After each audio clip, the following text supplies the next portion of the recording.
eu vou tentar aqui compartilhar minha tela aqui com vocês. Aí Certo. vejamos se dá tudo certo então. Ahn,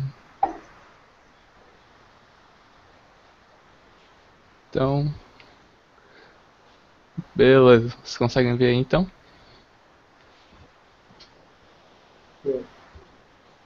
Sim, sim. Sim, tranquilo. Tá, beleza. Vou mostrar aqui inicialmente tem aqui no Firefox aqui rodando. A interface que eu fiz aqui ela é bem simples, ela não tem nada demais. Porque também não, eu gosto assim de ter, assim, analisar um pouco o padrão de interface, assim, talvez ver a opinião de vocês, o que vocês acham assim, de interfaces legais, e montar um protótipo. Eu mostrei aqui alguma coisa assim que eu vinha trabalhando nos últimos tempos, assim, que é o estudo assim de uma interface mais focada, né? Então, aqui do lado aqui eu fiz um menuzinho, bem simples, tem só um menu, que só para dizer que era um menu, e dois botões de topo, ou seja, um botão de novo usuário e um botão para excluir os usuários que a gente já tiver cadastrados. Nada assim muito. Aí novo usuário, então, botões cancelar. Eu prefiro trabalhar com botões no topo, ficando a ideia, que tendencialmente é mais intuitivo, eu imagino, mas algo assim meio que a ser analisado. E dei três campinhos simples, né? Um campo de nome, enfim, Júlio, nome de usuário, Júlio, e um campo de senha aí, bem padrão.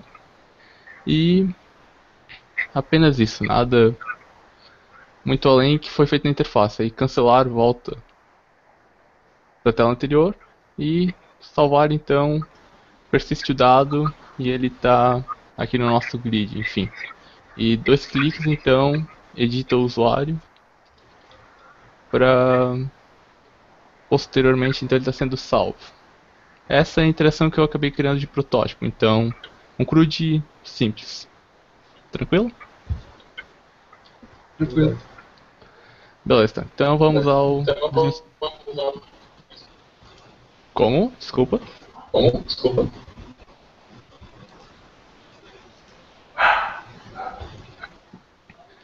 Bem, então vamos ao Visual Studio aqui. Eu vou Eu vou parar aqui a aplicação parar aqui a aplicação. e. Boa. Boa.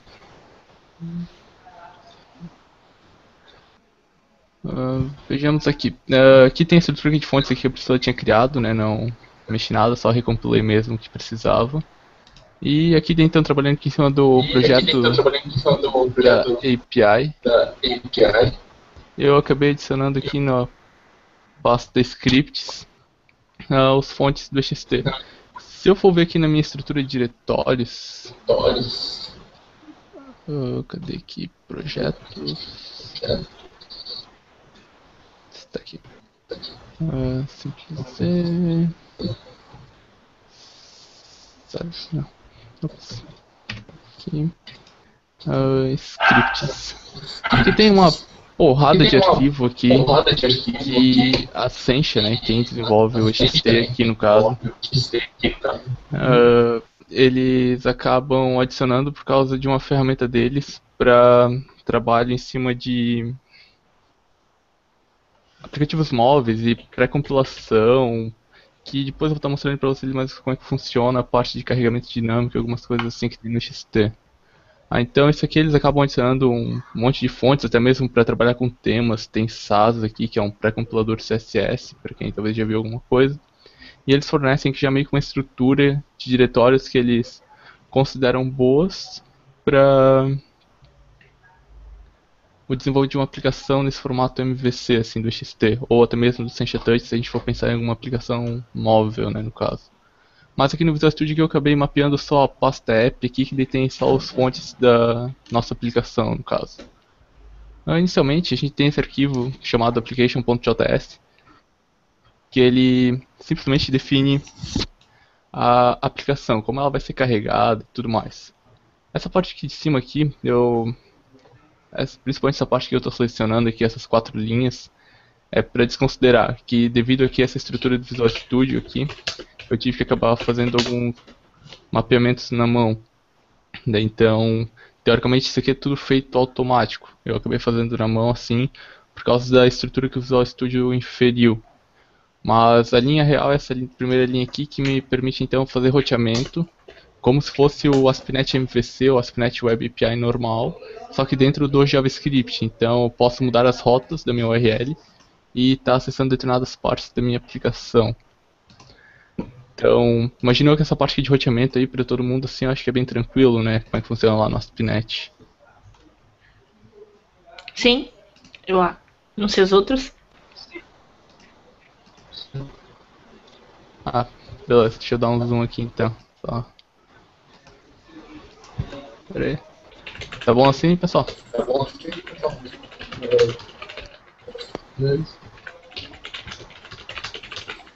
Então, vamos lá. Daí então, tem um negócio que eu vou falar pra vocês que eu realmente não gosto muito, que é esse tal desse XTDefine aqui, que é uma feature da Sencha, que pra quem já brincou um pouquinho com JavaScript, sabe que não existem classes, né? Então, trabalhar com uma aplicação trabalhando em classes é bem complicado. Então a Sencha trouxe esse XTDefine aqui que cria uma classe. Eu não gosto muito, digamos assim, dessa estrutura porque nas futuras versões de JavaScript prevê-se que existirão classes. Então é um motivo que talvez levará a uma refatoração de algumas partes do código, digamos assim, para estar trabalhando de acordo com aquilo que vai vir do JavaScript. Mas isso é algo que eu imagino que é daqui para uns 3 anos, coisas desse tipo, né? Então, só um tópico desse momento. Aí no caso aqui então, eu defino o nome para minha aplicação, nada. Aí eu extend, no caso herança, né? Ou seja, eu estou estendendo de uma aplicação padrão do XT, xt.app.application. Né? Aqui é a mesma anotação, né? Sempre um namespace, ponto outro namespace, ponto classe ou ponto outro namespace e assim por diante. A diferença talvez é que aqui a gente trabalha mais com strings, né? Que não são daí valores propriamente ditos, e daí o ext vai interpretar essa string e vai carregar as classes necessárias então para estar fazendo essa extensão. Requires seria meio que um import ali do... import não, sintaxe de Java. O using lá do C Sharp, né? Então eu defino as classes que eu... classes ou namespace, enfim, que eu preciso antes do meu código. Aqui daí seria esse array aqui em JavaScript de requires. Aqui eu estou dizendo então que eu preciso dessa extensão do XT para trabalhar com rotas. E beleza, além disso aí, tem esse refs aqui que é mais uma forma prática para eu estar selecionando algum elemento visual, né? A gente tem as 3 camadas, MVC. Essa estrutura que eu estou mostrando para vocês aqui é o MVC da Sencha. Então, além de a gente ter MVC no servidor, a gente vai acabar tendo MVC na interface também. Eu acho bom porque daí acaba separando, né? A gente tem uma classezinha de modelo, uma classe que controla tudo e uma classe de visão. A mesma ideia de reaproveitamento de código lá do servidor, a gente acaba tendo aqui na interface. Então aqui eu defino uma referência, ou seja, como que eu vou buscar essa classe. O nome dela vai ser viewport. E o seletor, para quem já mexeu ali com CSS, lembra lá que tem os tais dos query selectors, né? Que eu posso fazer alguma coisa mais ou menos do tipo... Lá no CSS seria .class, aí espaço, uma tag HTML ali, vamos supor. Então, essa estrutura, ou para quem já mexeu com jQuery, talvez isso aqui é algo bem a se lembrar, né? Os seletores lá do jQuery são seletores CSS. A Sencha viu isso e trouxe para dentro do XT. E desse selector aqui é um component query. É a mesma coisa do CSS selector, só que ele é voltado ao XT. Então daí em componentes do XT, ou seja, viewport é um componente que ocupa toda a tela. Aí eu posso ter um panel que fosse filho dele, então eu pegaria dessa forma, teria um espaço ali no meio, eu pegaria todos os panels que são filhos dessa viewport. Então é a mesma sintaxe assim para dar uma revisada. E daí aqui a parte que eu só defino que a minha aplicação terá essas views aqui, né? User.form, no caso, ficaria... eu defini a aplicação como protótipo, não sei se a gente vai trabalhar com SimpliZ ou, enfim, o nome da aplicação. Aí eu fiquei meio assim, acabei adotando o protótipo mesmo, mas no futuro ali a gente muda, então. Aí ficaria então protótipo.view. Protótipo.view. Essa aqui seria a forma estendida da classe, né? O nome todo do meu formulário. Mas como ele já está dentro da aplicação protótipo e ele já é um conjunto de visões, Então essa sintaxe aqui ela fica abstrata. Então eu só defino então userForm e userGrid. Eu defino então que eu preciso dessas classes carregadas. Controllers também, nada, mesma sintaxe, né? Só que aqui deve ficar com controllers o pacote. Stores. Stores talvez é a parte mais legal, assim. Um store é um conjunto de modelos, né? Lá no C Sharp lá seria então uma lista. Eu teria um iList do meu modelo, isso seria basicamente um store. Eu tenho algumas operações a serem executadas sempre em cima dele, né? Ou seja, todo grid depende de um store. Basicamente o XT a gente pode definir ele ou resumir ele a um formulário, um store e um grid, assim. Geralmente a dinâmica da aplicação fica em cima desses componentes, né? Então, basicamente isso aí. E aqui, só isso aqui então é o caso da extensão ali de rotas, né, para ele então fazer a navegação. Daí que eu defino as rotas, né? Se eu só acessar a URL /user, né, ele mostra user /showgrid. Até se eu ver aqui no Visual Studio que ele deve funcionar. Se eu acessar aqui então /user, ele vai... Não deu muito certo. Depois eu inicio a aplicação, então mostro para vocês isso aqui rodando de novo. Aí aqui então o roteamento /list, então para ele mostrar o grid também, ou seja, aqui a sintaxe é a seguinte: primeiro é o nome do controller, aí hash, né, define, e daí aqui atrás é o nome do método. Se a gente for aqui no nosso controller user, a gente vai ver que aqui ele tem um método chamado showGrid, que dele simplesmente exibe o grid na tela. Então, nada, imagino eu, até agora sim tá tranquilo, talvez tô falando muito rápido, tô falando muita coisa aqui, talvez não precisa. Eu acho que tá ótimo. Pode continuar. Perfeito. Beleza. E só aqui então, um detalhe final aqui, o dois pontos ID aqui, que daí seria um parâmetro vindo da URL. Daí, essa parte aqui de routes aqui, então, fica bem pronto. E aqui, só no launch, isso aqui foi, digamos assim, um artifício, para não usar a palavra gambiarra. Porque quando eu estou trabalhando com o ASP.NET Web API, né, ele utiliza esse header aqui de uma requisição Ajax para ver qual tipo de retorno que eu vou trabalhar. Eu gosto muito de trabalhar com JSON, acho o XML meio pesado assim, porque a gente tem que definir muita tag para retorno, né? JSON é mais leve. Então, aí essa parte aqui então eu só defino o header aqui accept para ele trabalhar só com JSON. Daí lá pro Web API sempre retornar JSON, nunca trabalhar então com XML. Apenas então essa parte aí mais de detalhes. Então agora eu vou partir então para falar então de model, aí eu vou evoluir para store, branch controller e depois chegar daí nas nossas views lá para a gente ter uma ideia. Começando em model. Aqui eu criei um model. Model é algo bem simples, que nem lá no C Sharp, é uma classe pura, digamos assim. Mas aqui ele é um pouquinho diferenciado, talvez no XT. Esses fields aqui são os campos que eu vou receber no meu Ajax. Quando eu fizer uma requisição Ajax lá, eu vou receber um objeto JSON que vai ter uma propriedade ID, que vai ser do tipo int. Eu vou ter uma propriedade chamada name, que vai ser do tipo string. Eu vou ter uma propriedade username do tipo string e um password também do tipo string. E pronto, é isso aqui o model. Eu poderia ter aqui algumas constraints, algumas validações de tamanho, obrigatoriedade e tudo mais, né, para daí estar fazendo essas validações aqui em interface. Eu imagino que esse tipo de validação ela tem que ser feita lá no formulário, enfim, quando a gente está cadastrando, e depois de novo no servidor. Não tem a necessidade, eu imagino, de estar fazendo num ponto médio assim, porque é apenas um código que vai ser executado e não precisa muito. Então a gente pode ver aqui de novo então o xtdefine, o nome da classe, e sempre um objeto de configuração, né, que é a minha classe em si, né, aí extend. Eu criei um modelo abstrato aqui, que agora a gente vai ver ele aqui um pouquinho, que tem umas operações aqui que eu imagino que elas sempre seriam padrões, então eu acabei criando uma classezinha abstrata só para mudar um pouquinho. Essa minha classe abstrata, então, ela estende de um model do XT padrão, que dele oferece lá o suporte já a salvar, deletar e tudo mais. Ele tem um ID property, eu defini que o ID padrão para todas as entidades da nossa aplicação vai ser ID, né? Então, mas enfim, isso aqui eu coloquei mais para deixar padronizado, enfim, para ter um ponto único no sistema, trabalhar essa parte. E eu defini um atributo meu mesmo, chamado URL, que daí no caso, ele vai ser usado aqui embaixo. O que acontece? Esse setProxy aqui, talvez para quem já trabalhou um pouco, não sei, tem um pouco a ver mesmo com o padrão de projeto lá, o proxy, né?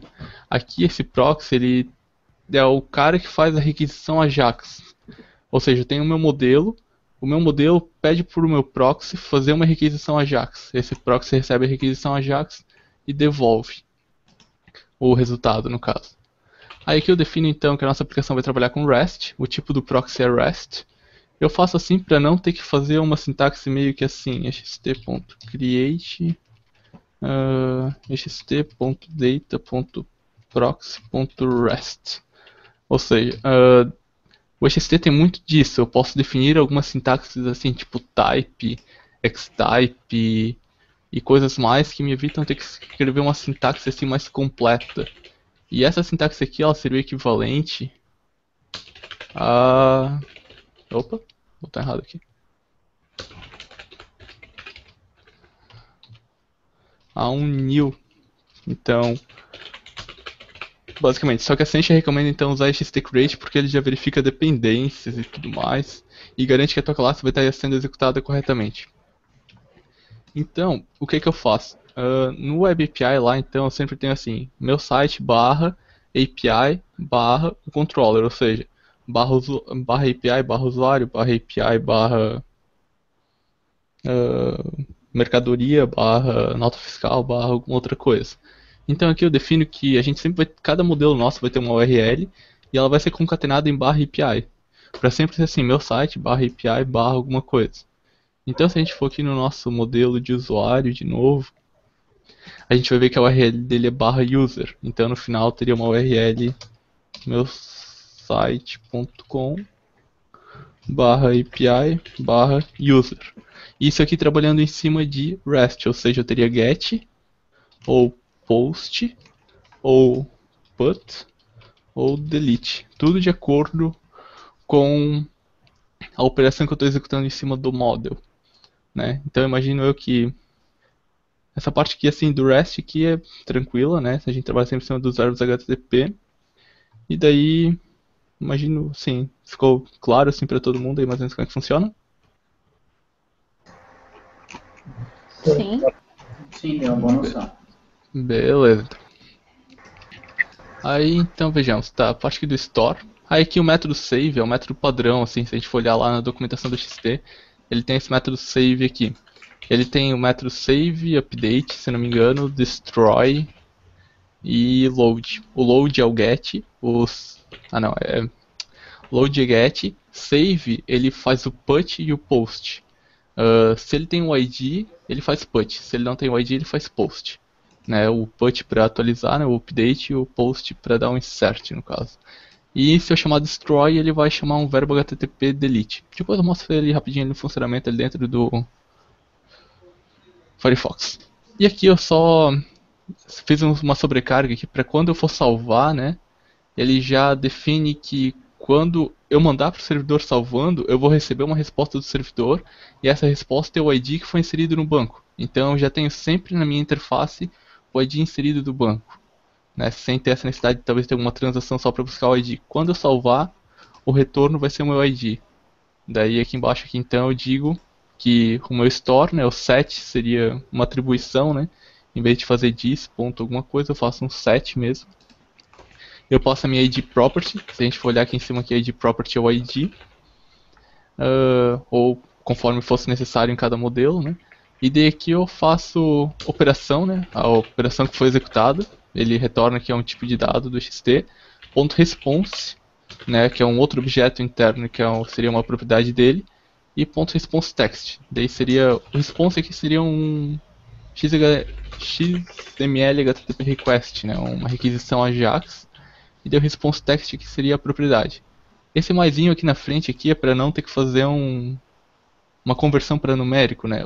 Só colocando o mais na frente de uma string ele já faz a conversão de numérico sozinho assim. São features complexas do JavaScript ali, que acabam, sei lá, tornando o código às vezes mais complexo, enfim. Depende da visão de cada um. Aí tá, então a gente viu isso aqui, a gente viu isso aqui e isso aqui. Eu posso, deixa eu fechar isso aqui, senão eu vou acabar me perdendo ainda. Então, parte de model aí ficou alguma dúvida, talvez, pessoal? Eu tava perguntando aqui no chat, é compatível com qualquer navegador mesmo? Independente de software? Sim, só deixa eu acessar aqui rapidinho pra te mostrar aqui, /xtjs.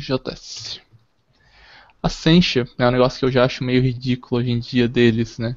Que eles ainda dão suporte, pelo que dizem aqui, ao tal do IE6+, né? Eu acho que hoje em dia suporte IE6 é meio viagem, né? Eu acho que, sei lá, IE7 até daria assim pra se dizer, mas Vai agora... surpreender quantos micros tem ainda ele. Como? Digo, você vai se surpreender com quantos computadores ainda possui essa desgraça. Ah, sim, eu imagino, porque onde eu trabalho a gente dá suporte ao IE6, é incrível. Mas assim, tipo, é um negócio assim, eu imagino, né, na minha concepção que se as empresas que estão fornecendo software, se elas não, tipo assim, derem assim, puxarem a orelha pro cara atualizar o software, talvez, né, o cara nunca vai atualizar, ele vai ficar lá no IE6 pro resto da vida.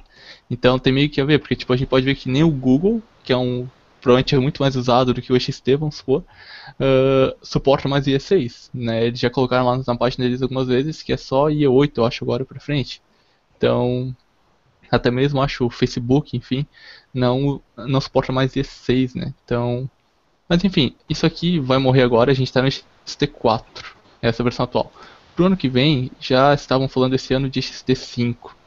Daí, pelo que a Sencha fez uma pesquisa lá com o pessoal no evento deles, é para eles terem um pouco suporte ao IE7, mas já migrando para o IE8. Então a gente pode perceber que já teve uma boa melhora, assim. Então, daí aqui assim, não tem nem... O grande problema seria só o IE entre todos os navegadores? Como? O grande problema seria somente o IE entre esses navegadores? Assim, tipo, é que IE6, né, ele é bem complexo porque até pra gente testar, né, tipo, como é que eu... Assim, eu vou dizer que ele funciona no IE6 porque a Sencha me dá garantia que funciona no IE6. Só que eu particularmente não vou estar testando a minha aplicação no IE6, no IE7, no IE8, no IE9, no IE10. Teoricamente eu vou estar testando ele mais ali no IE9, no máximo mudando lá alguns parâmetros lá pra tentar emular no IE6. Né? Aí sei lá, daí talvez usar alguma ferramenta de teste automatizado ali, um Selenium, alguma coisa que emule essa interface e faça o teste. Mas assim, em geral de problemas de navegador, a Sencha a gente acaba não tendo. Se a gente fizer uma aplicação padrão, né, se a gente não criar nenhuma coisa meio mirabolante, tende a não ter nenhum problema.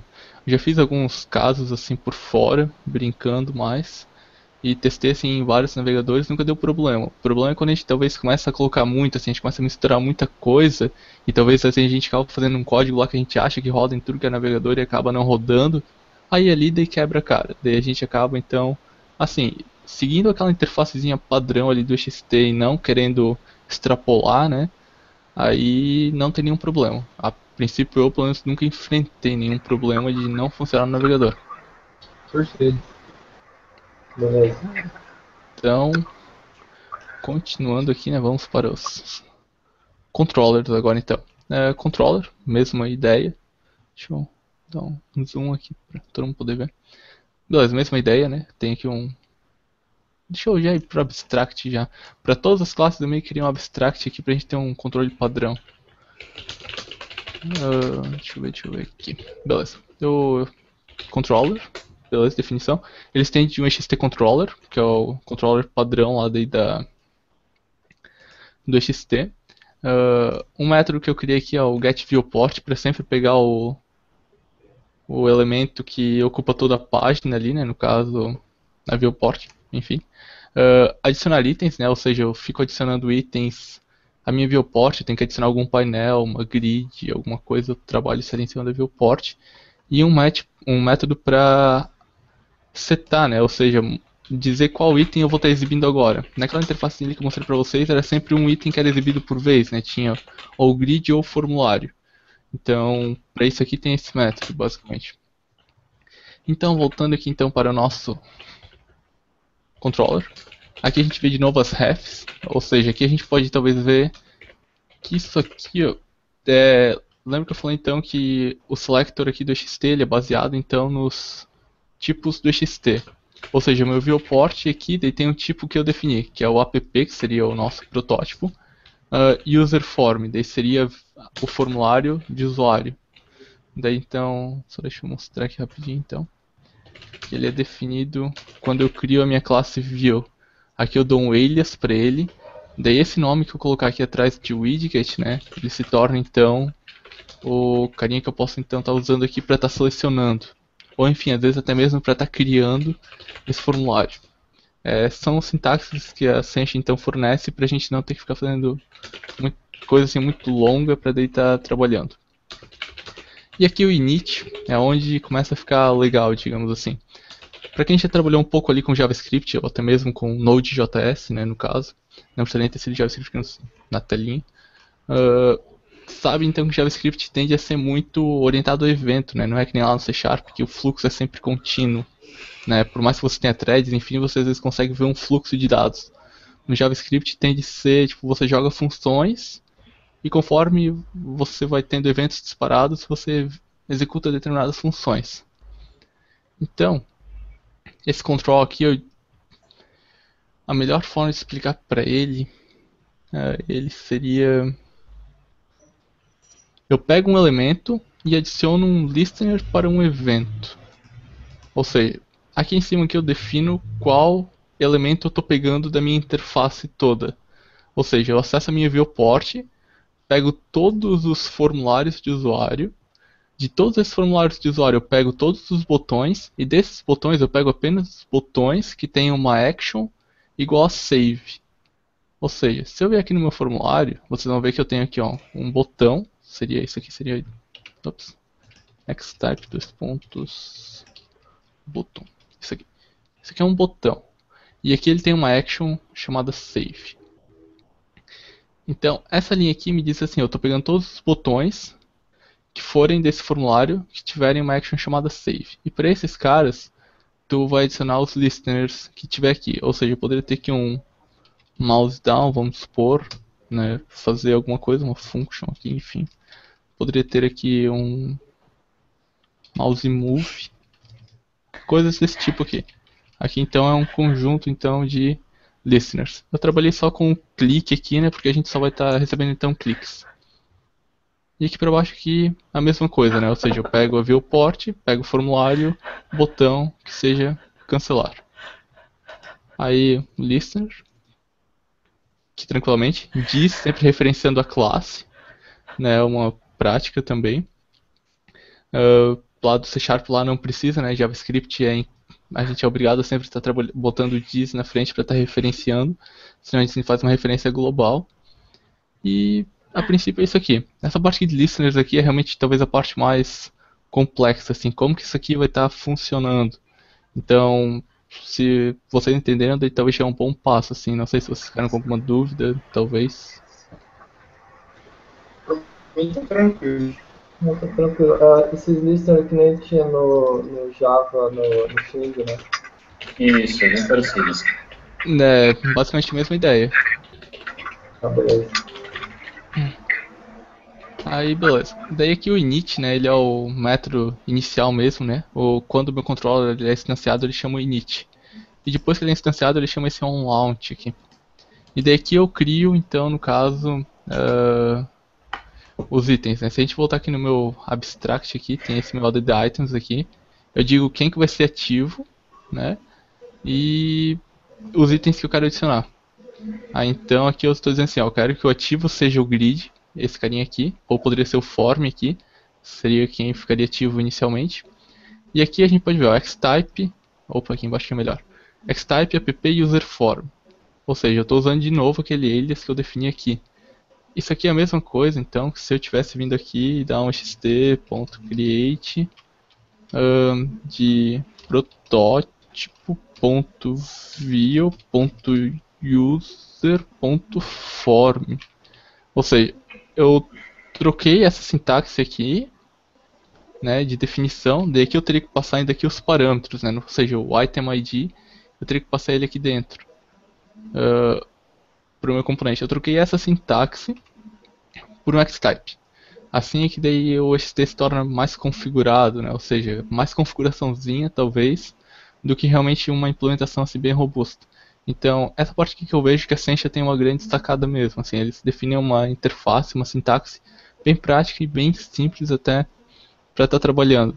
À primeira vista isso é bem bastante coisa assim, mas assim, conforme a gente vai se adaptando talvez a esse contexto, fica bem prático. Assim o Sencha Touch também é, ou seja, as duas APIs, né, o XT para desktop e o Sencha Touch visando dispositivos móveis, são bem parecidas, né? Então quase o mesmo código que a gente está escrevendo aqui, se a gente jogasse na outra API, daria quase para reaproveitar assim, uns 60, 70% do código.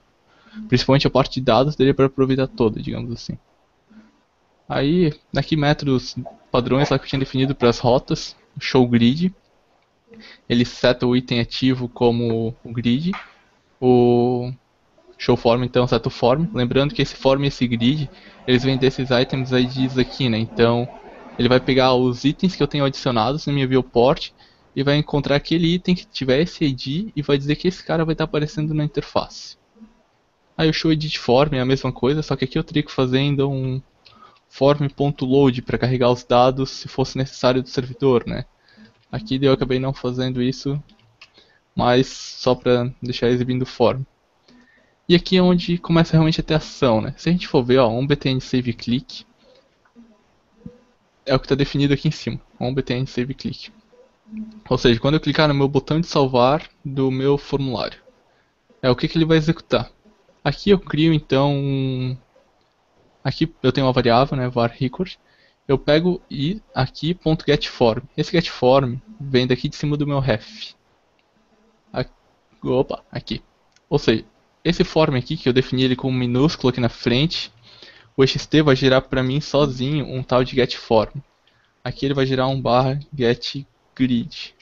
Se eu mudasse o nome aqui para ABC, ele geraria então get ABC. Então, essa definição aqui em cima aqui é mais para ele gerar esses métodos, para eu estar buscando os elementos da interface, né, a parte ali, sozinho, para daí não ter que ficar fazendo alguma query assim um pouco mais complexa, né, para ele estar buscando o valor. E daí o form, por padrão, ele tem esse getRecord aqui. Esse getRecord aqui, ele retorna uma instância do modelo que tiver no form. Isso aqui eu fiz para poder editar, no caso. Daí que eu faço assim, if not record seria o mesmo que if record igual a null, assim, lá no mundo do C#, ou seja, se eu não tiver o record, né, se eu não tiver nenhum registro carregado no meu formulário, eu crio então um registro e adiciono esse registro ao store do meu grid. Ou seja, lembrando lá de cima, o getGrid, ele tem um getStore que retorna o store que está associado a esse grid, e o store tem o método add, ou seja, seria no C# lá eu teria aqui então uma lista retornando e estaria adicionando então um modelo daquele tipo de lista. Daí o que eu faço depois? Eu pego de novo o formulário, poderia ter criado uma variável aqui para juntar esses dois caras, mas enfim. E atualizo o record dele no caso, né? Ou seja, eu dou um update record. O que esse carinha vai fazer? Ele vai pegar o meu formulário, no caso esse cara aqui, ele vai iterar sobre os itens desse formulário, que depois eu já explico aqui certinho o que eles fazem aqui, e vai atribuir os valores do name aqui, desse name aqui assim, para a devida propriedade do meu record. Ou seja, então se a gente voltar aqui no nosso record de usuário, a gente pode perceber que a gente tem os mesmos nomes, ó, name tem aqui no formulário, username. Então ele pega esses atributos aqui e joga automaticamente, digamos assim, enfim, lá pro meu registro. Daí que eu dou um setActiveItem no meu grid, ou seja, eu estou mostrando o grid pro meu usuário, né? Estou dizendo que agora é para ele esconder o formulário e mostrar o grid. Aqui eu dou um record.save, ou seja, nesse momento aqui ele está fazendo uma requisição AJAX, tipo REST, lá pro servidor e salvando o dado. E embaixo eu já dou um record.commit, que é para ele não ter um efeitozinho ali na interface. Isso aqui seria meio que abstrato, assim, né? Eu só coloquei mesmo para estar tirando, então, lá da interface. Aí, beleza, um btn cancel clique aqui para mostrar o grid, um btn new clique para mostrar o formulário. No delete, né, eu pego o meu grid. O grid ele tem um selection model, né, que daí eu posso ter vários tipos de formas de selecionar as linhas do grid. Eu posso ter por checkbox, por clique e entre outros. Por padrão por clique. Eu pego o selection model e pego todo mundo que está selecionado. Itero sobre todo mundo e chamo esse destroy aqui, ou seja, nesse momento aqui de novo ele está fazendo uma requisição AJAX com o verbo HTTP delete lá para o servidor, para cair no método do Web API delete e deletar o dado. E aqui no cell double click, né, que a gente pode voltar aqui em cima aqui e ver, nesse carinha aqui, viewport user grid, daí cell double click é um evento lá do XT, né, quando der 2 cliques em uma célula. E aqui eu sempre recebo um monte de parâmetros, né, o primeiro parâmetro é o próprio grid, o segundo parâmetro aqui é o elemento TD do HTML, aqui é um numérico, o índice da coluna, né, e o último é um record. Então eu pego e digo que o formulário é o item ativo, pego o formulário e carrego aquele meu record, né? Ou seja, agora ele vai fazer o inverso do update record. No update record ele pegou os dados do formulário e jogou para o record. No load record ele pega os dados do record e joga para o formulário. Então é isso aí que está acontecendo aqui na nossa aplicação. Deixa eu rodar ela aqui rapidinho só para então mostrar essa parte de requisições ali que eu acho mais importante também. Aí pra ficar mais coerente, eu imagino. Só deixa esse aqui, dá um F12. Inicialmente o XT demora um pouquinho aqui porque eu estou usando carregamento dinâmico, tá? Não se preocupem que isso aqui não é o tempo que ele demora para carregar. Não terá esse tipo de problemática assim. Então se a gente for ver, olha só, aqui ele fez algumas milhares de requisições. Olha só, 174, 193, 199, 200, 200 e lá vai bomba de requisições. Tudo isso aqui são requisições que ele está carregando todas as classes que são necessárias, digamos assim, para instanciar isso aqui. Não são todas necessárias, tá? Ele está carregando tudo isso aí porque o modelo dele está definido. Mas quando a gente compilar a aplicação pela ferramenta da Sencha, ele gera um único arquivo de, sei lá, 600k, enfim, porque vai estar todo o XT e toda a nossa aplicação ali dentro. Ele vai gerar um único arquivo e a gente só vai carregar esse arquivo. Então morre toda essa bomba aqui de 220 requests, né? Então sem problemas nessa parte aí de carregamento, se alguém estava talvez preocupado com isso. Aí então deixa eu só limpar aqui. Vou clicar em novo usuário. Júlio. Ops. Júlio. 1, 2, 3. Ó, vou clicar em salvar. Ó, aqui ele fez uma requisição. Vocês podem perceber. Deixa eu. Opa, não é aqui não. Putz. Enfim, aqui a gente pode perceber que o que foi enviado para o servidor, né? Eu enviei para ele. Ops, cadê aqui? Post isso aqui. Para o servidor foi enviado um JSON nesse formato aqui, né? Que continha o ID 0, né? Não tinha ID ainda o meu usuário, o nome, o password e o username. E daí de resposta eu tive aqui apenas um número 1 aqui. Ups. E daí então esse número 1 aqui eu usei ele como valor daí para o meu registro. Então se agora eu der 2 cliques em cima desse registro aqui, atualizar para César, enfim, salvar, agora ele foi um put. Eu acho que isso aqui deve estar meio pequeno para vocês, né? Dá pra ver, sim. Dá? Então, beleza. O modo de debug seria só pelo Mozilla, por esse file debug? Não, dá de fazer pelo Chrome, né, também, né, ali pelo... Só não é o Chrome. mesmo nome. Ele tem lá o Chrome DevTools, o IE10 agora ultimamente também tá bem prático nisso, ou daria pra usar o Visual Studio também. Safari Opera é indiferente, né, não... O Safari só é o mais chato de fazer isso. Também.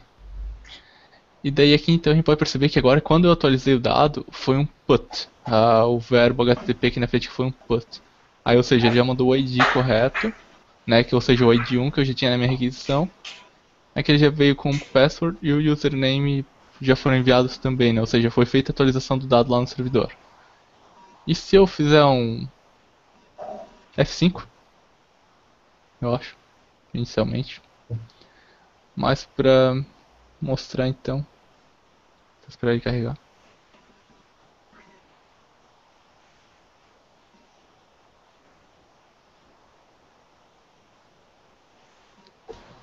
Aqui, ele fez uma requisição então pro servidor, e o servidor então me retornou um array JavaScript, né, JSON aqui padrão, lá do Web API, e foi uma requisição GET. Aí, com os dados, né, no caso se tivesse N aqui, retornaria os N sem nenhum problema. E daí se eu clicar em cima e excluir, aqui ele mandou um delete pro servidor, né, e daí ele mandou aqui na URL aqui um /1. Ou seja, então isso aqui é totalmente integrado lá com o ambiente do ASP.NET lá de Web API e N outras coisas. Então, trabalhando então com REST, sempre nos protocolos ali em cima ali dos verbos. Ficou tranquilo ali essa parte aí então em funcionamento? Sim, bem simples. Beleza, então. Aí então vou falar aqui rapidinho aqui dos stores também, só para não me alongar muito, que eu acho que eu já estou falando aqui há bastante tempo. Então, de novo também queria um store abstract aqui. O store ele é bem parecido com o model, né? Então a ideia aqui é a mesma, né? Eu tenho um proxy e ele concatena já o API aqui na frente para sempre fazer o carregamento. Ele tem um tipo JSON, né? O tipo de retorno, né? Ou seja, o meu store vai ser um store tipo JSON, poderia ser um store do tipo XML ou enfim, se eu quisesse ter um padrão meu e quisesse escrever um leitor, eu poderia. De novo, esse type aqui ele está abstraindo um new xt.data.store.reader, se não me engano, .json ou .json reader, agora eu não lembro direito como é que é o nome aqui, que mudou um pouco ali do xt3 para o xt4. Agora eu não estou lembrando direito qual é o nome da classe, mas esse type JSON aqui de baixo está me abstraindo aquela sintaxe lá de cima. E o root aqui, se a gente for lembrar, né, um tipo de dado do tipo JSON ele é assim. Ele pode ser simplesmente aqui.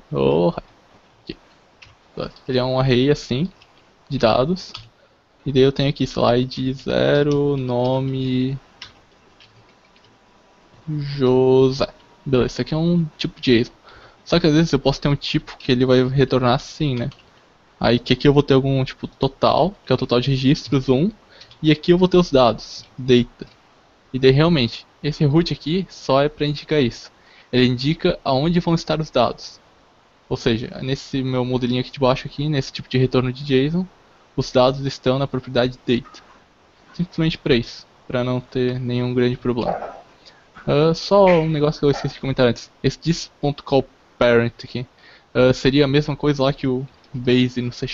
Ou seja, eu estou chamando a classe Py lá.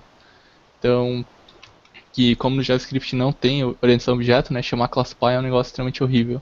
Então, daí que eles têm esse this.callParent aqui que melhorou muito. Realmente isso aqui é um negócio bem legal. Antigamente a sintaxe para chamar o método da classe Py era gigante. Agora eles conseguiram resumir isso para tipo 20 caracteres. Enfim.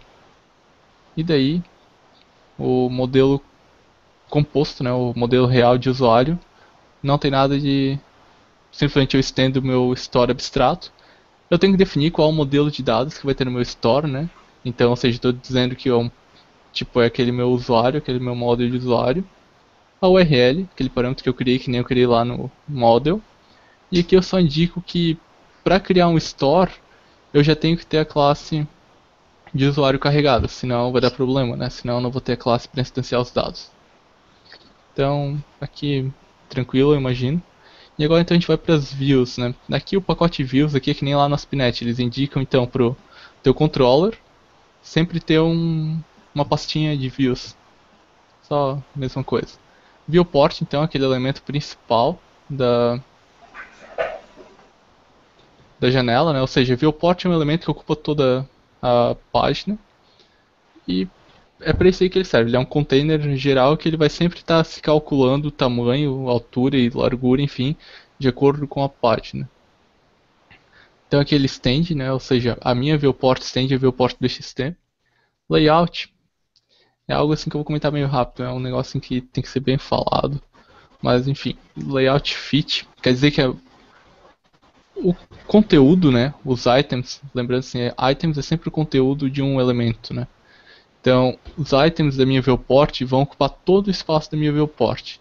Eu poderia ter um layout absolute aqui, onde que eu diria sempre XY aqui, daí eu teria tipo X 10 e Y 30. Ou seja, o meu elemento ele seria na coordenada 10, 30. Essa parte aqui de layout assim, é algo bem complexo a se falar, só que eu não vou entrar muito a fundo porque tem bastante coisa para falar nele, né? Mas só a ideia então é que sempre quando eu for ter um container eu tenho que ter um layout meio que vinculado a ele. Então, no caso que o viewport geralmente é um layout fit. Aí por padrão, o elemento padrão do XT ele é um panel. E aí panel eu digo que ele não vai ter borda, né? Ou seja, isso aqui é a mesma coisa que isso aqui. Aí então, como é por padrão, então eu acabo retirando sempre essa linha aqui para questão de praticidade, até talvez assim, para quem já conhece fica mais prático. Aqui eu estou dizendo que o meu panel ele não tem borda, né? Ou seja, se eu tirasse isso aqui apareceriam algumas bordinhas aqui assim, a gente vai ver, nem aqui assim na verdade. O layout dele é o layout card. O layout card ele é um layout fit, só que ele suporta multiníveis, né? Então, ou seja, eu tenho um elemento que está aparecendo, mas embaixo dele tem N outros elementos. E daí é onde eu faço sempre aquele set active item lá do controller. Um item ID seria basicamente um ID, só que com o escopo. Daí, ou seja, o escopo dele na minha aplicação. Esse defaults aqui, aí essa propriedade que eu passo aqui dentro, ele aplica para todos os filhos dele, ou seja, aqui ele não tem nenhum filho. Filho a gente entende como sempre um item. Se aqui tivesse um items, isso aqui seriam os elementos filhos desse meu painel. Aí no caso, então, aqui não tem nenhum, só que lá no nosso controller a gente adiciona. Se a gente voltar aqui no abstract, sei mesmo. Aqui então a gente acaba adicionando então os elementos dinamicamente, né? A gente não vem com nenhum elemento já pronto. Cada controller então teoricamente criaria os seus elementos. Aí docked items, né? Para definir esse docked items aqui, ele está definindo esse menu aqui, tá? Então eu tenho uma toolbar, né? Uma Xtype toolbar. Eu digo que a dock dele é left, poderia ser right para ficar do outro lado, top para ficar em cima e bottom para ficar na parte inferior da página, né? Ou seja, mudando apenas um parâmetro, eu já mudo totalmente a posição da minha toolbar. E aqui o text menu, né, que então é realmente o botãozinho ali. Então, tranquilo essa parte aí dos... como funciona então mais em cima a view aqui do XT. Sim, Tem que entender a nomenclatura agora, né, cara? Sim, Pra quem parte nunca da... viu a nomenclatura ali é um pouco... claro. Sim. Isso aí talvez a gente pode também estar trabalhando aí com o tempo, né? Sem não tem nenhum problema. Deixa eu ver. Tá, aqui eu defino underline, para quem trabalha com JavaScript, e underline para definir com uma propriedade privada. Já que não tem, eu gosto de colocar sempre o underline na frente para dizer não, isso aqui é privado, só classe mesh. Então, construtor aqui eu digo para pegar o item abaixo, chamado app container, né? Ou seja, esse item aqui. O down seria uma navegação entre os elementos filhos. E up seria uma navegação para os elementos pais. Não vou entrar muito em detalhes assim, já para não estender. E daí add items, né, que é aquele método que a gente chama lá no nosso controller. Aqui ele recebe então o item que vai estar ativo e os itens serão adicionados. Daí que eu pego o meu container e adiciono os itens. e que eu pego o layout do meu container e digo, ó, layout, o item ativo é aquele item que eu quero lá. Então, agora isso aqui já faz um pouco mais de sentido, né? Daí, na verdade que é só uma chamada. Ops. Este carinha aqui. Então, na verdade o parâmetro está chegando aqui, né? Aqui está chegando então o parâmetro grid. E o segundo parâmetro então, um array, né? De elementos que daí vão ser adicionados, nesse caso aqui, ao painel principal da minha viewport. Então, só mais assim para dar mostrar assim mais rápido, o formulário e o grid. O grid é realmente mais robusto, como sempre. O formulário já tinha mostrado antes, né? Então, formulário, eu defino aqui que o tipo padrão de campo do meu formulário vai ser um text field. Então, todo mundo que tiver aqui é um text field. O XT define tipos como number field, text area,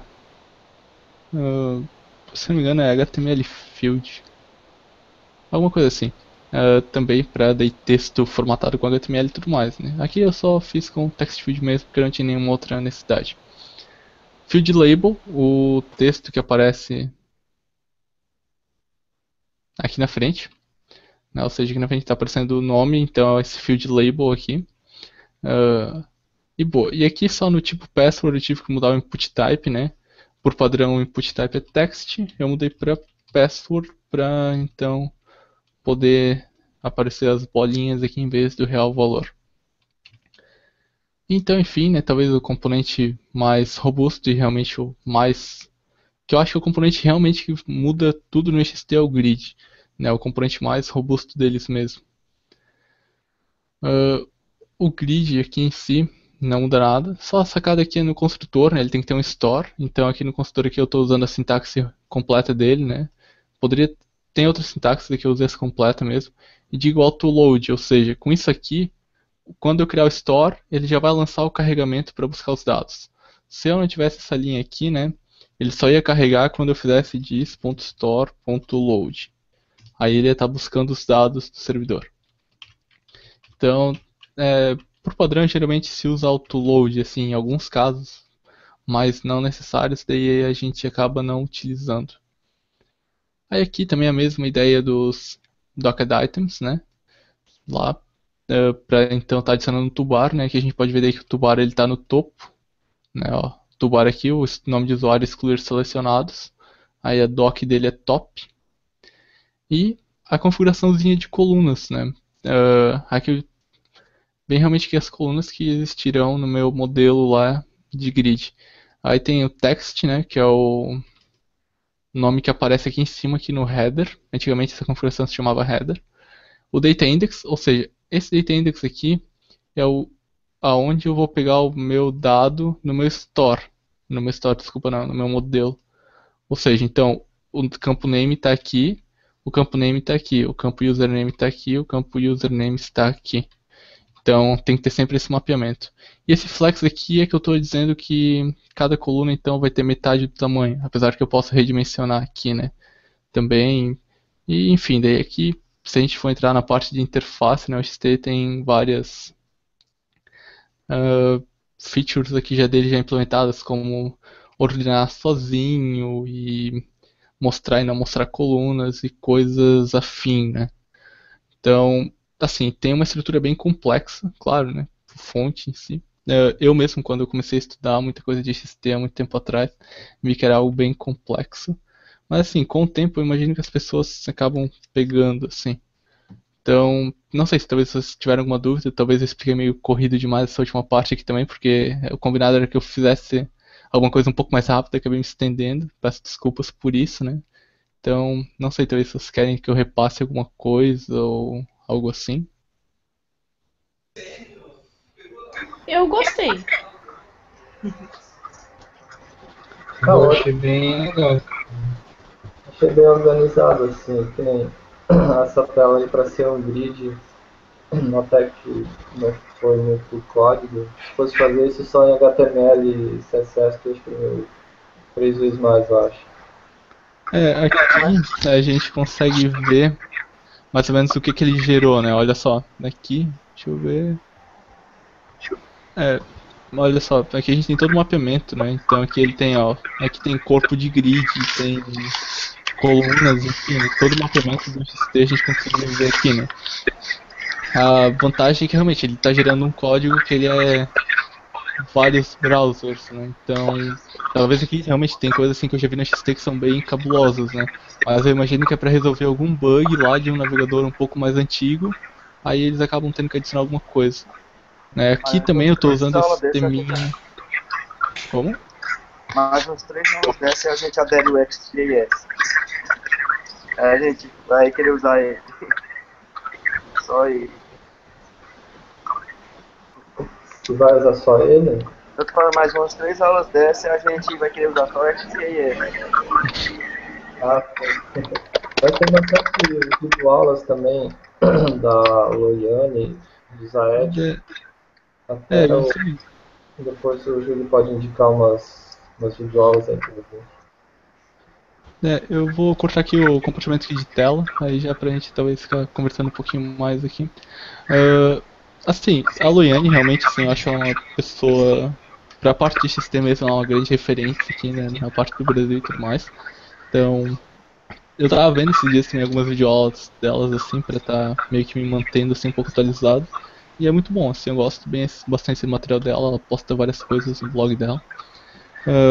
Do Zed eu nunca vi muita coisa, né, eu não... Assim, nunca parei, assim, pra ver o conteúdo que ele gerou. O próprio fórum do XT também é uma boa fonte. E, enfim, eu aprendi. Porque com o pessoal que eu trabalhava, né, eu aprendi bastante coisa. E sempre tudo que eu precisava eu ia pesquisar assim nas documentações lá dele. Então, assim, foi onde eu acabei meio que aprendendo algumas coisas mais robustas, né, olhando fonte e tudo mais. E, enfim, né, material acho que hoje em dia tem bastante, né, então eu auxilio vocês, com certeza, né, não tem nenhum problema. Mas, assim, se quiserem algum material talvez além de mim, eu indico com certeza o material da Loiane. Beleza? Ô, Júlio, Sim? você teria exemplos de combos, de grid mais personalizados do que isso? Para mandar pra gente, dar uma olhada?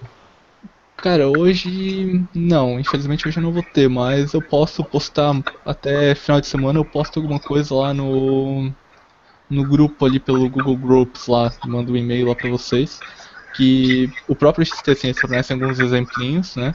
Mas se for o caso, eu programo algum exemplo assim um pouco mais complexo mesmo pra estar mostrando pra vocês. Ou até mesmo edito esse aqui e jogo lá pro GitHub pra vocês terem acesso. Beleza. Beleza. Como a Priscila tinha falado comigo antes de começar a reunião, de repente a gente pode fazer mais uma reunião para essa parte de tecnologia aí, principalmente do front-end, que é novo para todo mundo, né? Como e tomara, acho que eu perdi um pedaço ali. A gente estava falando que a gente podia fazer mais uma reunião para discutir um pouco mais a parte do SJS, que é novo para todo mundo, então a gente vai ter Sim. bastante dúvida, né? Não, por mim sem problemas. Assim, sem problemas mesmo. Aham. É que hoje foi um pouco mais corrido, assim, então. Ah, sim, claro. Outra coisa que eu tenho que pedir desculpa pra vocês, né? Não posso comparecer assim às reuniões, a gente tem que ficar vindo aqui meia-noite de uma quarta-feira, né? Então, realmente peço desculpas por isso aí pra todo mundo. Né, sem problema. Mas eu gostei, eu acho que dá para ter uma noção, assim, do que dá para fazer e como funciona. Eu acho que se entender bem como é que funciona a prática ali da ligação do framework entre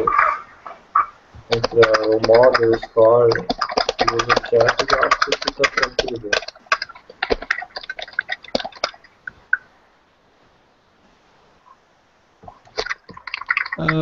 Ainda não, Ricardo. Eu posso estar jogando ele então amanhã, certo? E se vocês quiserem, eu jogo lá, daí eu passo o link então pra vocês daí. Beleza. Valeu, viu?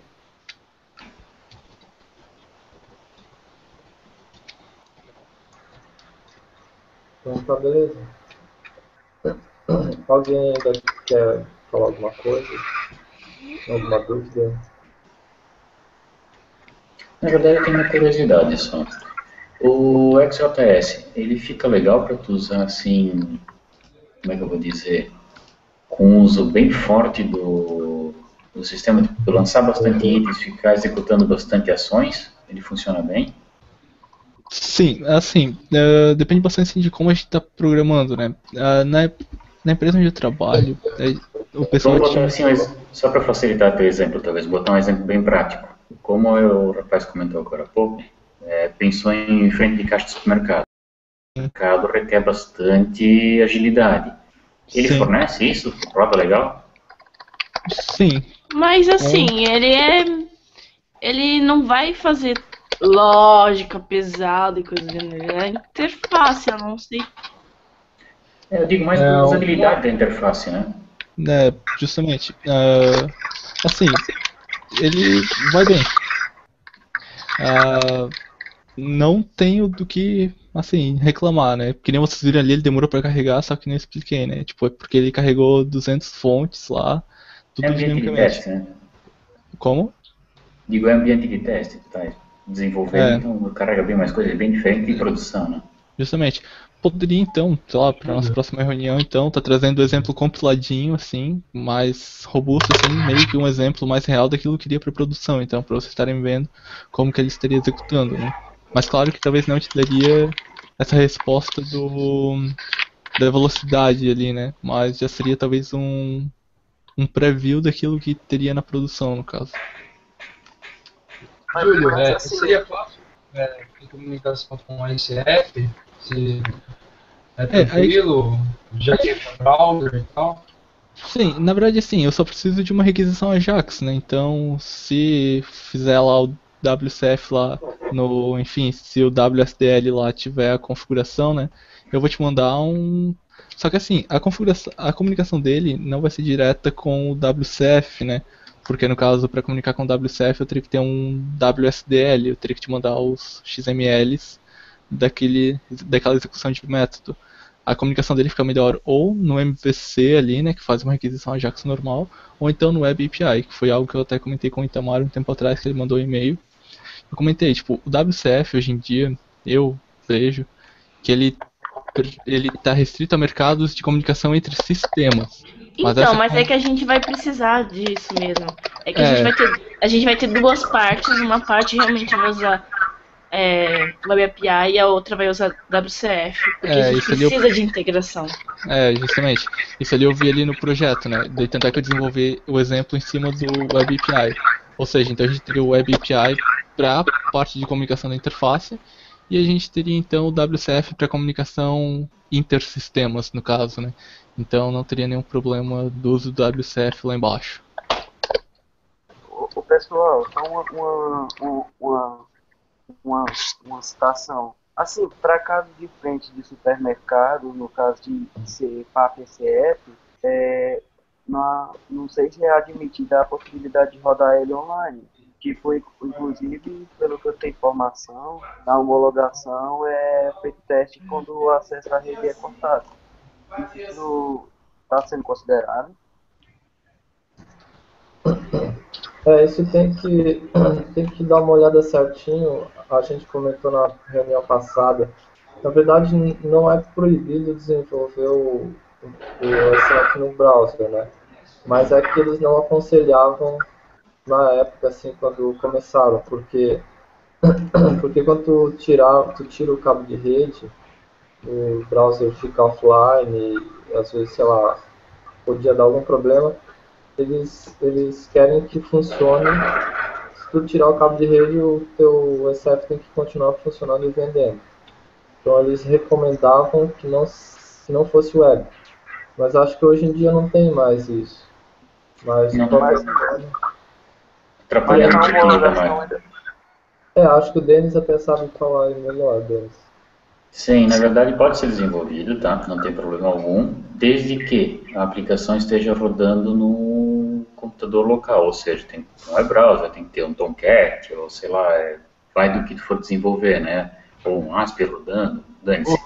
Mas tem que estar rodando no microlocal. Rodando e o cara conseguindo emitir o cupom, tá valendo. Resumindo, é isso. Denis, ele em um modo local, então, assim, é isso?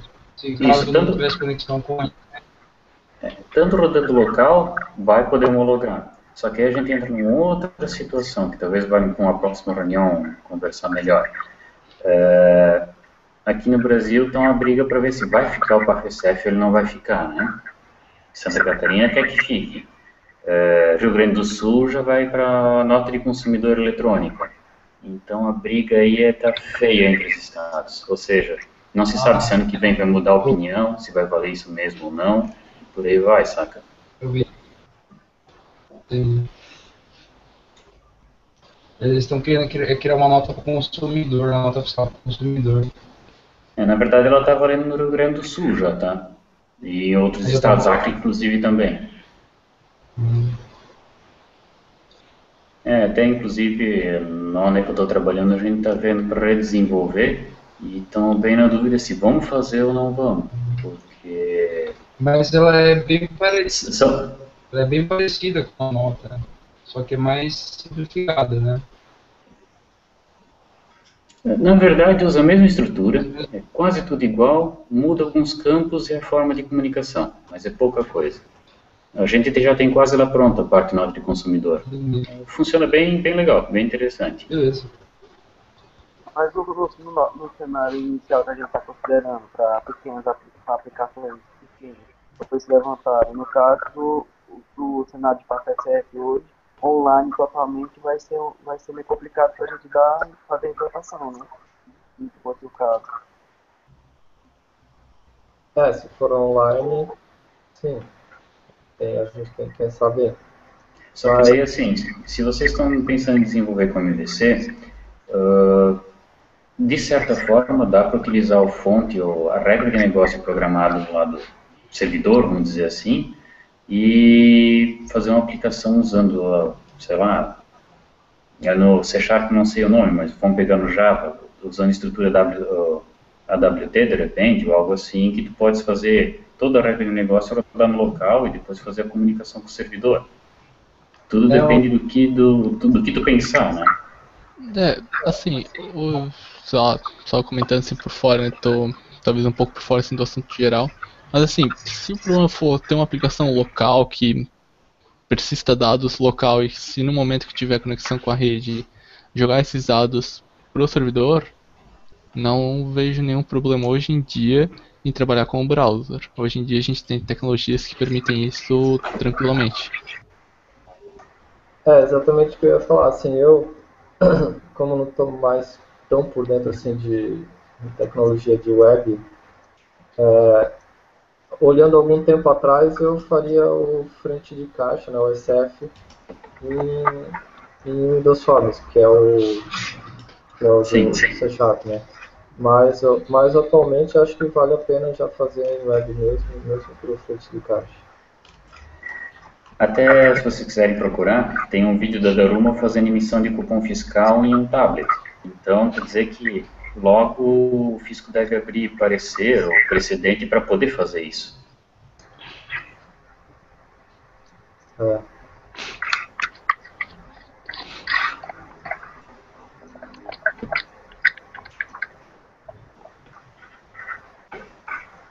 Tá, e alguém tem mais alguma dúvida aí? Não, no princípio eu não tenho mais nada.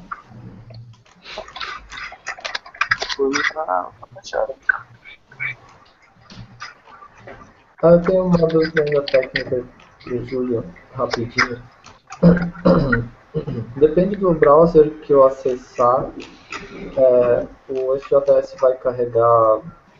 Ele sempre vai, tipo, imagina assim, para funcionar para todos os navegadores, ele tem que ter uma gama de fontes, né?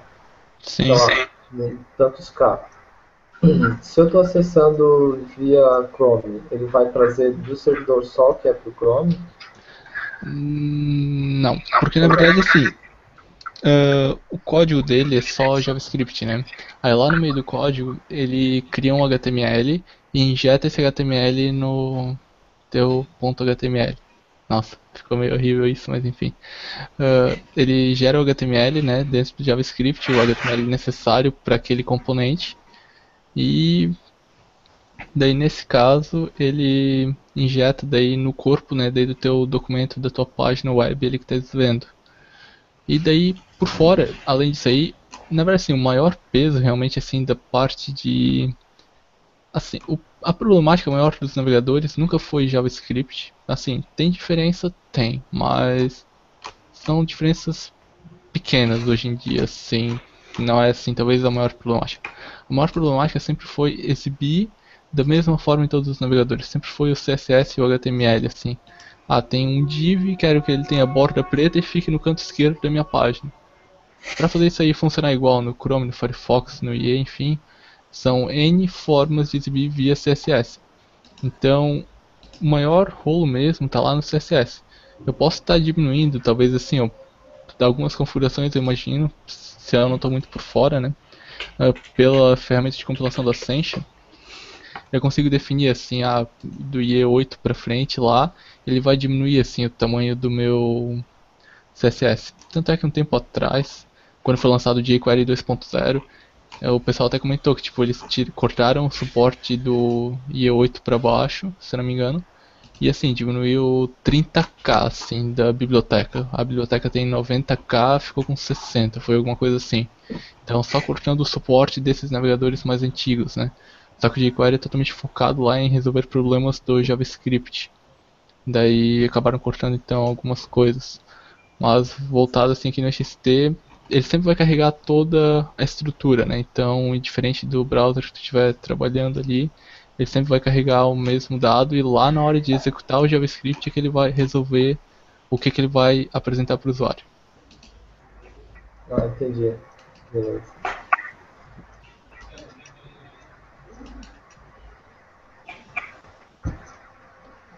Bom, então acho que é isso aí, né?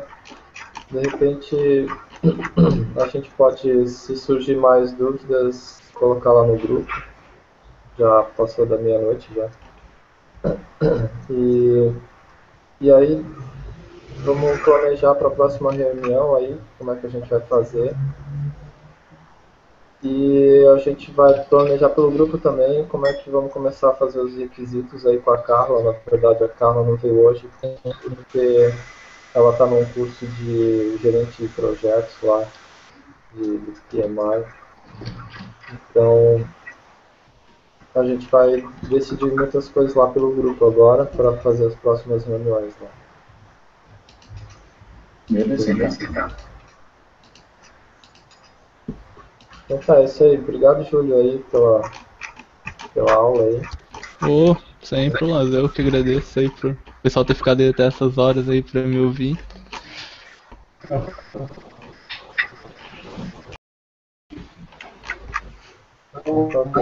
Exato. Valeu aí, pessoal. Boa noite. Então. Valeu, pessoal. Boa noite aí, até a próxima. Até a próxima.